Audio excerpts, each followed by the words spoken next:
impression on an audience. And on May 29, 1851, a former slave turned activist did just this.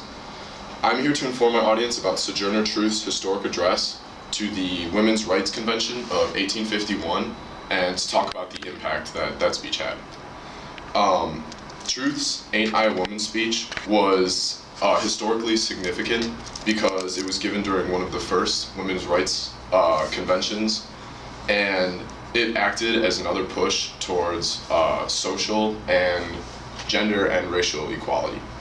The primary claim as to why this speech was historically significant is that it was given during one of the few women's rights rallies of its time. After the Revolutionary War and during the first part of the 19th century, the women's rights movement was moving pretty slowly. The new formed republic used this idea of Republican motherhood, which basically served as a scapegoat or reason to keep women in the household. This basically said that for the future of the republic, women needed to raise virtuous children so that the republic can succeed. And so, due to attitudes like that, the movement moved rather slowly. But in 1851, Frances Dana Gage organized a convention in Akron, Ohio, and this served as one of the few rare conventions. Furthermore, the idea that Truth, a former slave and a black woman, would have the opportunity to speak at this convention is historically important.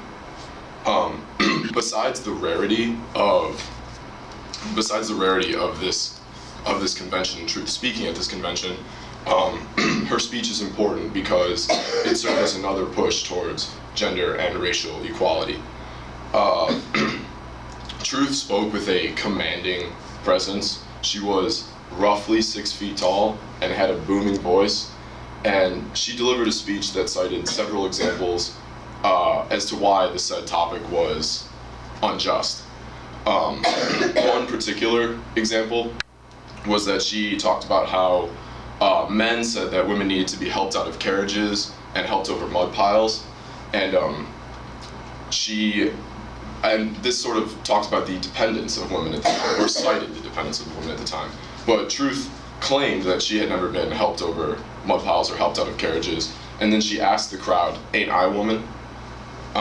And this repeated asking of "Ain't I a woman," which she did after all of her claims, added to the effectiveness of her speech. One particular quote was, "I plowed and planted and gathered into barns, and no man could heed me, ain't I a woman?" Again, she's using similar tactics to deliver a speech that got people talking about the topic. This information is courtesy of the Sojourner Truth Institute. So on May 29, 1851, Sojourner Truth delivered an impactful speech and has gone down as an important historical figure. Thank you.